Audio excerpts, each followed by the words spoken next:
Good morning guys. Revision series के chapter 2 का ये क्लास दूसरा है। पिछले लेक्चर में हम लोग ने पढ़ा था बहुपद के बारे में। आज का हम लोग का टॉपिक है बहुपद के प्रकार, बहुपद के शून्यक, बहुपद के गुणनखंड और बहुपद के भाग। तो पहला टॉपिक डालते हैं बहुपद के प्रकार। बहुपद के प्रकार में देखेंगे कि क्या क्या पूछ सकता है बहुपद के प्रकार में। पहला,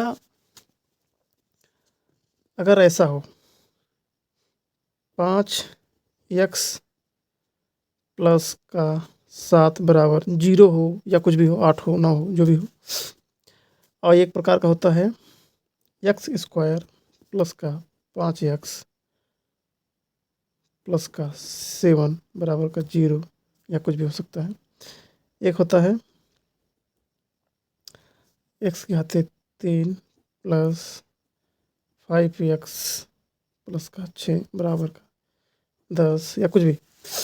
ऐसा अगर हो तो हम देखेंगे कि इसके कहीं भी दो घात नहीं है, ना यहाँ पर है ना यहाँ पर। अगर ऐसा हो या फिर दो चर आ जाए, मतलब 4y हो ऐसा करके बराबर 7, ऐसा भी हो। किस टाइप का, मतलब घाते में दो ना लगा हो, एक घाते चले, तो इसको, इन प्रकार की चीज़ों को रैखिक बहुपद कहते हैं। वैसे तो ओरिजिनल नाम, मतलब जैसे ये इसके घाते एक है तो एक घात बहुपद होता है, ये दो घात बहुपद होता है, ये त्रिघात बहुपद होता है। लेकिन हम एक घात नहीं कहते, हम लोग बोलते हैं रैखिक बहुपद। ध्यान दीजिएगा, रैखिक बहुपद ये पूछ सकता है। और इस प्रकार के जिसके घाते में, जिसका बहुपद का घात कितना हो, दो हो। जैसे कि अब बहुपद का घात तो हम लोग जानते हैं कि जिसकी सबसे बड़ी घात हो वही होता है बहुपद का घात। यहाँ घात एक है, यहाँ घात एक है, यहाँ घात दो है, तो इस पूरे बहुपद की घात दो हुई और इसको बोलेंगे द्विघात बहुपद। द्विघात बहुपद। इसकी बात देखिए, इसके पूरे घाते में माना जाएगा 3, क्योंकि सबसे बड़ी घात क्या है 3, तो इसको बोलेंगे त्रिघात बहुपद। त्रिघात बहुपद। बहुपद के प्रकार में इतने ही हैं जो आपके काम की चीज़ें हैं, जो आपको पूछा जा सकता है बिल्कुल। अब देखते हैं बहुपद के शून्यक। दूसरा टॉपिक में है आज बहुपद के शून्यक।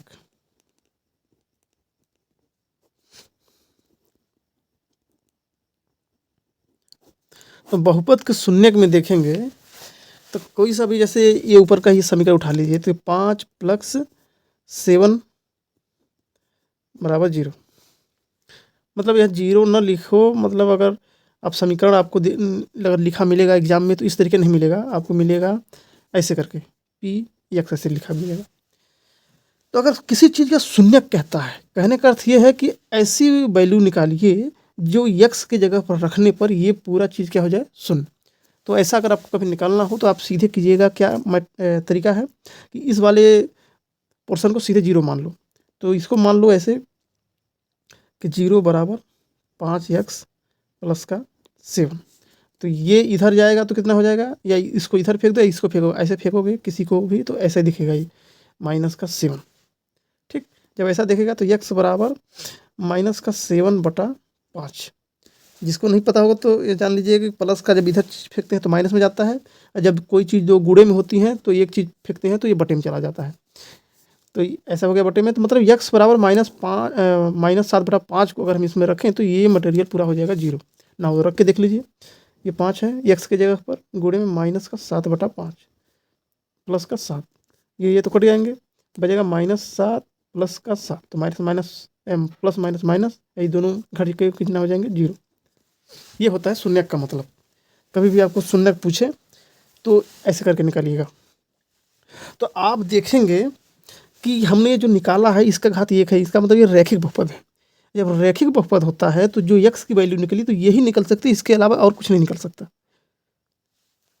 तो आप किताब में भी कई बार लिखा देखते होंगे कि रैखिक बहुपद का केवल एक ही शून्यक होता है।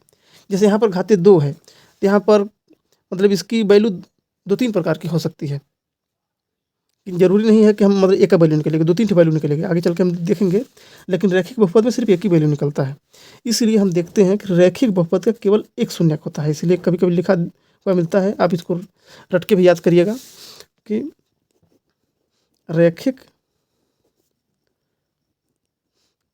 बहुपद का केवल एक ही शून्यक होता है, शून्यक होता है। ठीक। और आपको कई बार इसमें देगा एग्ज़ाम में और किताब में या क्वेश्चन आंसर में जिस प्रकार भी देगा, लेकिन आपको शून्य निकालने के लिए कम देता है, लेकिन ऐसे दे देता है जैसे कि कोई समीकरण है पी एक्स बराबर 5x प्लस का 16। आपको बोलेगा कि x बराबर 1 का एक बार वैल्यू निकालिए, x बराबर 3 का एक बार वैल्यू निकालिए। तो आपको करना क्या होता है, आप पहले लिख लीजिएगा x बराबर 1, ऐसे करके लिखिएगा। और यहाँ पर देखेंगे ऐसे x की जगह पर 1 लिख दिए, और यहाँ पर देखेंगे 5 कि x की जगह पर 1, तो 1 बराबर प्लस का 16, तो हो जाएगा 5 एकम 5 16 21। तो लिखेंगे P1 बराबर कितना आ जाएगा 21। और ऐसे ही दूसरे एक चीज़ को लिख लीजिएगा x बराबर 3, ये हो जाएगा तो कितना आ जाएगा P3, ऐसे P3 हो गया बराबर में करके 5 x की जगह पर 3 प्लस का 16, तो 5 3 15 और 16, ये हो जाएगा आपका 31। तो आप P3 बराबर करके 31 लिख सकते हैं। ये तो इस तरीके आपको वैल्यू निकलवाएगा, लेकिन शून्यक इस प्रकार से निकालेंगे आप। या तो कभी कभी आपको शून्यक बता के दे देगा कि इसका शून्यक ये है, तो ये क्वेश्चन हल करके दिखाइए, या तो आपको इस तरीके देगा, या तो सीधे दे देगा कि शून्यक निकालिए, तो शून्यक निकालिएगा इस तरीके से, बाकी हल करने को इस तरीके से देगा। ये हो गया बहुपद के शून्य। अब हम लोग स्टार्ट करेंगे बहुपद के गुणनखंड। तीसरा टॉपिक है हम लोग का बहुपद का गुणनखंड। गुणनखंड, तो हम लोग बहुपद का गुणनखंड समझने से पहले समझते हैं कि मतलब रियलिटी में होता क्या है। गुणनखंड का मतलब होता है जैसे कि 5 बराबर 35, अगर ऐसे है, यहाँ पर x है, आपको x की वैल्यू निकलवाता है कि इसका मतलब ये गुणनखंड क्या होगा। तो 5 का गुणनखंड यहाँ पर 7 होगा, तभी तो 35 आएगा। 7 के अलावा यहाँ कुछ और नहीं आ सकता। तो ऐसे होता है, आपने पिछले वाला ये फार्मूला देखा होगा कि a + b का होल स्क्वायर। तो इसको जब हम देखते हैं तो खुल के ऐसे दिखता है a + b a + b। तो ये जब ऐसे दिखता है, इसका फार्मूला होता क्या है कि a² + b² + 2ab। तो ये हवा में नहीं आया, ये गुणनखंड ही करके आया है। आप देखेंगे करके कि पहले इसका साथ गुणा करिए, तो a का गुणा हुआ तो a², अब फिर इसका गुणा हुआ तो ab हो गया, फिर इसका इसके साथ गुणा हुआ तो ba या ab एक ही बात है, फिर इसके साथ गुणा हुआ तो ये b² हो गया। तो ये अलग देखिए, और इसको ab है, ये भी ab है, तो दोनों जुड़ के 2ab हो गया। तो अगर इसको एक साथ और सहेज के लिखें तो ऐसा दिखेगा a² + b² + 2ab, इस तरीके से। तो ये हो गया आपका बहुपद एक तरीके से मानिए, और ये हो गया इसका गुणनखंड। तो यही पूछता है कि अगर ये बहुपद है तो इसका गुणनखंड लिखिए, अगर ये गुणनखंड है तो इसको हल करके ऐसे लिखिए, बस यही खेल चलेगा। और यहाँ पर a + b में है, वहाँ पर x और y करके दे देता है। तो आगे चल के हम लोग देखते हैं कैसे कैसे होगा। कोई सा भी समीकरण लेते हैं, फिर देखते हैं। अब तो ये करने का तरीका ऐसे हो गया, लेकिन जब ऐसे दिया होता है, ये निकालना होता है, तो हम लोग क्या करते हैं कि एक फार्मूला आता है उसको देखते हैं, और ऐसे दिया है, अगर ऐसे निकलवाता है तब तो ईजी है, तब तो ऐसे करके निकाल सकते हैं। लेकिन जब अगर ऐसे दिया है और ये इस तरीके से हमको ये पूछता है, तो एक फार्मूला काम आता है, वो देखते हैं। और मेन जो गुणनखंड हम लोग सीख रहे हैं, जो तरीका बता रहे हैं, वो द्विघात के लिए है। तो ध्यान दीजिएगा, जो नियम बता रहे हैं अभी के लिए, वो द्विघात के लिए है। द्विघात बहुपद के लिए, ठीक है। द्विघात कहने का मतलब है जिसके घाते में 2। तो कोई सा भी अगर समीकरण ले अभी कि x की घाते 2 प्लस का 5x प्लस का 6 अगर बराबर करके 0 है, और इसका पूछता है इसका गुणनखंड निकालिए। तो तरीका क्या होता है, ध्यान दीजिए। इसको पहले करके गुणा करके देख लिया जाता है कि इसको गुणा करके देखेंगे तो पहले क्या आएगा कि 6 गुणे x की घाते स्क्वायर 2, तो ये आ जाएगा 6x²। तो हमको देखना ये होता है कि इसको ऐसा तोड़िए कि इस गुणा करने पर ए आए और प्लस और माइनस करने पर यही आ जाए। इसको ऐसा तोड़ना होता है, बस ऐसा सोचना होता है, इसी से काम बनता है। तो आप ऐसा तोड़ के देखेंगे, अभी के लिए हम बता दे रहे हैं कि इसको हम देखें 3 और 2 में तोड़िए, 3 और 2 में अगर तोड़ेंगे हम लोग इसको तो काम बन सकता है। तो यहाँ पर रखिए 2x प्लस का 3x, अगर ऐसे हो जाए तो ये काम बन सकता है। तो गुणा करने पर 6x² आ जाएगा और जोड़ने पर 5x आ जाएगा, प्लस का 6 और प्लस का x², ऐसे करना होता है। फिर इसमें से कॉमन लेना होता है, इसको अलग देखिए, इसको अलग देखिए। अगर इसको देखते हैं तो इसमें से x अगर हम बाहर निकालें तो ये बन जाएगा x + 2।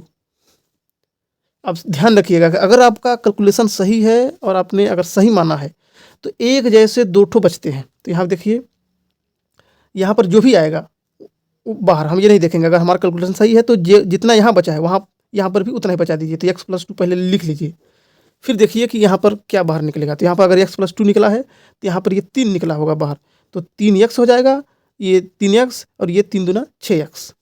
जैसे इसमें गुणा करेंगे तो 6 हो जाएगा, इसमें गुणा करेंगे 3x हो जाएगा, पहले वाला जैसे हो जाएगा। तो ये कॉमन हो गया। अगर आपने सही सोचा है और सब सही कैलकुलेशन है तो एक जैसा ही बचेगा, ये ध्यान दीजिएगा। तो ये एक ठो छोड़ना होता है और एक ठो हटाना होता है, ले लेना होता है। तो यहाँ देखिए x, एक ठो इसको लीजिए और एक ठो इसको लीजिए, प्लस करके, प्लस माइनस जो भी रहेगा वो देख लीजिएगा। तो x + 3 हो गया, और एक ठो इसको छोड़ के इसको छोड़ देते हैं, इसको ले लेते हैं, तो ये हो जाएगा ऐसे करके x + 2, ये हो गया। तो कुल मिला के ये जो दोनों हो गए ये इसके गुणनखंड हो गए।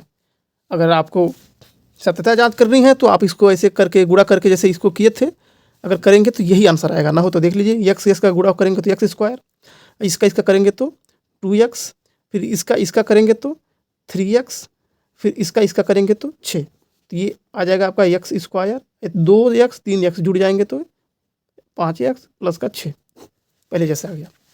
ऐसे ही चलेगा। द्विघात बहुपद के लिए पूरे चैप्टर में 10वीं हो चाहे 9वीं हो चाहे जहाँ भी आ जाए यही फार्मूला लगता है जो हमने बताया। बाकी त्रिघात के लिए अलग से देखेंगे। त्रिघात के लिए कुछ थोड़ा सा अलग सा नियम ऐड करना पड़ता है, उसके लिए देखेंगे, उसमें भाग की ज़रूरत पड़ती है। तो अब हम लोग देखेंगे बहुपद के भाग। चौथा टॉपिक डालते हैं,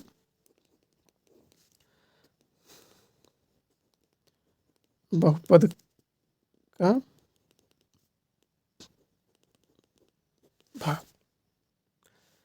तो बहुपद के भाग में बाकी सारे नियम वही होते हैं, भाग वाले थोड़े से नियम थोड़ा अलग हटके होते हैं, तो उसके देख लेंगे। तो कोई सा एग्जांपल ले लेते हैं, जैसे यहाँ पर दिया है 3x² प्लस का 2x प्लस का 1, यही ना है ना, माइनस का 1 है। तो हम लोग यहाँ देखते हैं 3x² प्लस का 2x माइनस का 1। भागे में हम लोग का क्या है, भागे में हम लोग का x प्लस का 1 है, x प्लस का 1 है, x प्लस का 1 है। अब कैसे करेंगे इसको, ध्यान दीजिएगा। पहले ये जो भी हो इसके जैसा बनाना होता है, डायरेक्ट मतलब एग्जैक्ट इसको, या इसमें से कोई सा भी हो, चाहे ये वाला x हो चाहे ये वाला x हो। बात ये है हम लोग को इसको पकड़ना है और इसके जैसे बनाना है। अगर इसको 3x² बनाना है हमको, तो आपको पता होगा कि यहाँ पर 3x का गुणा करना पड़ेगा। जब 3x का गुणा करना पड़ेगा इसका मतलब यहाँ रहेगा 3x, इसके साथ गुणा हो गया तो ये बन जाएगा 3x²। लेकिन ये 2 ठो है तो इसमें तो अकेला गुणा होगा नहीं, इसमें होगा फिर इसमें होगा। तो जब इसके साथ गुणा करेंगे तो प्लस होकर 3x हो जाएगा, इसके साथ 3x कम 3x² हो जाएगा, इसके साथ होगा। तो अब नियम वही है, ऐसे कीजिए, माइनस लगा दीजिए इसमें पर भी इस पर भी। तो ये 3x है, ये भी 3x, यहाँ पर प्लस यहाँ माइनस है, तो पूरा टोटल 0 हो गया। और यहाँ पर देखेंगे कि यहाँ माइनस है और यहाँ पर का प्लस है, तो जब ये घटाएंगे तो बचेगा कितना, x। लेकिन आप देखेंगे कि बड़े वाले में माइनस है, माइनस का चिन्ह है, तो यहाँ पर माइनस का आएगा x, और ये माइनस का ये उतार दीजिए। अब देखिए फिर इसके साथ इसको मैच कराना है। जब इसके साथ इसको मैच कराएंगे तो सिर्फ यहाँ माइनस ही तो अलग से है, बाकी तो सब फिट है। तो हम लोग देखेंगे कि यहाँ पर 1 का गुणा होगा, तो 1 का गुणा होगा तो 1 से कम x होगा, लेकिन माइनस का आना चाहिए। तो इसमें काहे का गुणा हो जाएगा, माइनस का। तो जब -1 का गुणा होगा तो ये होगा माइनस का x, यहाँ पर भी गुणा होगा तो ये भी प्लस माइनस माइनस का माइनस का 1 हो जाएगा। तो ये हो जाएगा हमारा माइनस माइनस, तो माइनस माइनस प्लस, तो हो जाएगा आपका 2x, minus minus plus, plus minus minus, नहीं यार गड़बड़ हो रहा है थोड़ा, माइनस माइनस प्लस और प्लस माइनस माइनस हो जाएगा, तो कुल मिला के कट जाएगा, तो ये भी कट जाएगा और इस तरीके से ये भी कट जाएगा, तो यहाँ पर पूरा कट जाएगा।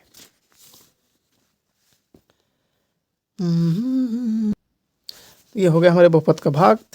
आपको थोड़ा सा कम समझ आया होगा, इसलिए हम लोग एक एग्जाम्पल और ले लेते हैं, इसको ऐसे खींच लेते हैं। एक एग्जाम्पल और लेते हैं, क्या है कि 4t की घाते 3 प्लस का 4t² माइनस का t माइनस का 1, ये बड़ा सा है थोड़ा सा, तो इसमें थोड़ा आपको बढ़िया समझ आएगा। तो इसको ऐसे कीजिए और ये ऐसे कीजिए।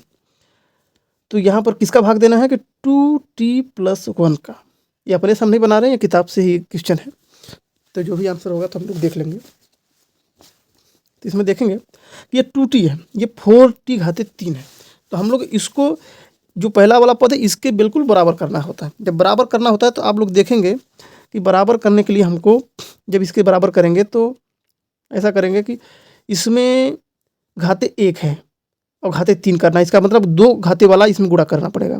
तो पहले तो 2 दूना 4, 4 करने के लिए इसको 2 से गुणा करना पड़ेगा, इसके बाद t लगा के उसमें घाते 2 करना पड़ेगा। कुल मिला के हम लोग को जब 2t यहाँ पर है तो घात 2t² 2 गुणा करेंगे तब आएगा, 2 दूना 4 आ जाएगा, और t के घाते 1 है, t के घाते 2 है, तो जब गुणा होगा तो ये घाते जुड़ जाएंगे, तो घाते 3 हो जाएगा, ये होगा।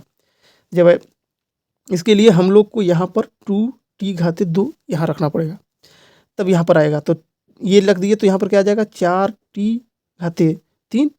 अब जब इसके साथ अकेले तो होगा नहीं, इसके साथ भी होगा, तो इसके साथ जब एकम पर गुणा होगा तो ये एग्जैक्ट उतर जाएगा, तो 2t के घाते 2 इस तरीके से उतरेगा। माइनस यहाँ लगा देंगे, माइनस यहाँ लगा देंगे, तो ये माइनस प्लस करके माइनस हो जाएगा, तो ये हो जाएगा कट जाएगा 0, और यहाँ पर माइनस है, यहाँ पर प्लस है, माइनस प्लस माइनस ये घट जाएगा। सेम घाते हैं इसलिए घटा रहे हैं, अगर अलग अलग घाते होता ना जुड़ता ना घटता, तो ये घट के क्या हो जाएगा 2t घाते के 2, फिर एक तो माइनस t यहाँ उतार दीजिए। अब फिर इसके बाद अब यहाँ देखिए, तो ये 2t है, यहाँ पर 2t² है, तो इसके बराबर करने के लिए तो और कुछ नहीं करना है, सिर्फ घाते अलग है, तो घाते अलग है तो सिर्फ t का गुणा होगा, बाकी तो 1 का गुणा होगा, तो 1 तो लिखते नहीं है, तो यहाँ पर होगा प्लस का t, या t मानो या 1t मानो, बात एक ही है। 1 को लिखा नहीं जाता, ऐसे लिखा, जब 2 होता है तभी लिखा जाता है। तो ये हो गया, तो इसके साथ ये होगा तो 2t²। अब इसके साथ ये तो हो गया, इसके साथ होगा तो कितना हो जाएगा प्लस का t एकम t, ये हो गया। अब माइनस लगा दीजिए, यहाँ पर माइनस, यहाँ पर माइनस, तो ये माइनस, ये प्लस माइनस प्लस माइनस हो गया, तो ये तो कट गया, 0 आ गया। अब इसको देखेंगे तो यहाँ माइनस, यहाँ माइनस, माइनस माइनस प्लस, तो ये हो गया 2t, और यहाँ पर का माइनस 1 उतार देंगे, जब माइनस 1 उतर जाएगा तो ये ऐसे हो जाएगा। तो फिर कितना बचा 2t, हाँ ठीक है। तो यहाँ से गलती थोड़ा है, तो ये तो माइनस वो 1 तो उतरा है, यहाँ माइनस माइनस प्लस हुआ है ना, माइनस माइनस जुड़ गया, तो यहाँ पर ये माइनस आ जाएगा चिन्ह नीचे। अब देखिए इसको सेम उतारना है, तो सेम तो है ही है, तो उसको 1 से गुणा करना पड़ेगा, तो 1 से तो गुणा करेंगे, लेकिन माइनस कैसे आएगा, तो माइनस करने के लिए हमें -1 से गुणा करना पड़ेगा, तो -1 से गुणा जब करेंगे तो ये आएगा तो -2t, और ये भी आ जाएगा नीचे का भी -1। तो देखेंगे कि ये यहाँ पर माइनस लगाएंगे, यहाँ पर माइनस, तो माइनस माइनस प्लस, अब प्लस माइनस माइनस करके 0 हो जाएगा, ये एक जैसे है तो घट के 0 हो जाएगा। ये भी हो जाएगा माइनस माइनस प्लस, यहाँ नीचे एक तो माइनस लगा है, तो ये हो जाएगा प्लस माइनस माइनस, तो एक घट के 0 हो जाएगा, ये हो गया। तो आंसर क्या आ गया हमारा 2t² प्लस का t माइनस का 1, ये हो गया। इसको क्या बोलते हैं भागफल, ये हो गया। ये काम आएगा हमारे त्रिघात का गुणनखंड निकालने में। तो आज के लिए हमारा क्लास इतना ही बचा है। बाकी जो भी छोटा मोटा चीज़ होगा दूसरा चैप्टर का बहुपद का, वो हम लोग आपको वीडियो शॉर्ट के माध्यम से डाल देंगे, देख लीजिएगा। अभी एक त्रिघात का है तो उसके लिए हम एक छोटा सा वीडियो डाल देंगे कि त्रिघात बहुपद का कैसे गुणनखंड निकलता है। तब मिलते हैं अगले वीडियो में, धन्यवाद।